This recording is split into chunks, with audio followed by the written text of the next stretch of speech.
আসসালামু আলাইকুম বন্ধুরা, আমি মোহাম্মদ শাকিল আলী আপনাদের মাঝে একটি ভিডিও নিয়ে আসলাম। সেই ভিডিওটি হলো লেদা পোকা। পাটের জমিতে লেদা পোকা আক্রমণ করেছে, কিভাবে দমন করবেন। দেখেন, আমার এই ভুঁয়ে কিন্তু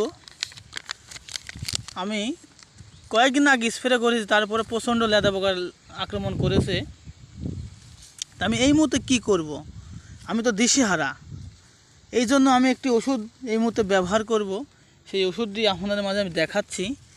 এই ওষুধটি যদি ব্যবহার করেন আপনারা, আপনার পাটের ভয়ে কিন্তু আর কোনো লেদা পোকা থাকবে না। সেই ওষুধটি হলো সিনজেন্টার কোম্পানির। এই যে দেখেন, সিনজেন্টার কোম্পানির এটা হলো ভিত্তাকো। এই ভিত্তাকো যদি ব্যবহার করেন, আর কিন্তু আপনার 15 দিনের ভিতর কোনো পোকা আক্রমণ করবে না, লেদা পোকা।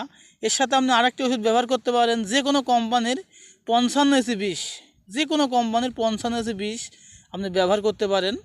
এই দুটা ওষুধ এক জায়গায় মিক্স করে 3 ঢোপে মারবেন 1 বিঘা জমিতে, তাহলে পরে কিন্তু আপনার জমিতে আর লেদা পোকা থাকবে না। আর এই ওষুধটি ব্যবহার করবেন কখন? এই ওষুধটি ব্যবহার করবেন আপনি সন্ধ্যার আগে, 4টার পর, মানে যখন ঠান্ডা আবহাওয়া আসবে সেই সময় এই ওষুধটি ব্যবহার করবেন। তাহলে পরে কিন্তু আপনার আর এই লেদা পোকা জমিতে থাকবে না। দেখেন, আমার জমিতে কিন্তু প্রচণ্ড পরিমাণ লেদা পোকা আক্রমণ করেছে জন্য আমি কিন্তু এই মুহূর্তে এই ভিত্তাকো ওষুধটি আনলাম, এনে আজকে জমিতে ব্যবহার করব। ব্যবহার করলে কিন্তু আর লেদা পোকা থাকবে না। অবশ্যই আমি পরবর্তী ভিডিওটি আপনাদের দেখাবো যে আসলে লেদা পোকা গেছে কি যায়নি। ঠিক আছে, আপনারা ধৈর্য সহকারে ভিডিওটি দেখেন, কারণ ভিডিও বড় করলে বিরক্ত লাগে দেখতে। তারপরেও আমি ছোটো করে ভিডিও করার চেষ্টা করি। আর আপনারা আবারও বলছি, এই যে এই ভিত্তাকো ওষুধটি ব্যবহার করবেন। বাংলাদেশের যে কোনো প্রান্তরে এই ভিত্তাকো ওষুধটা পাবেন, এবং দেশের বাইরেও এই ওষুধ পাওয়া যায় আমি জানি। আপনারা এর সাথে 55 ব্যবহার করবেন, তাহলে পরে কিন্তু আপনাদের আর কোনো পোকা ভয়ে থাকবে না।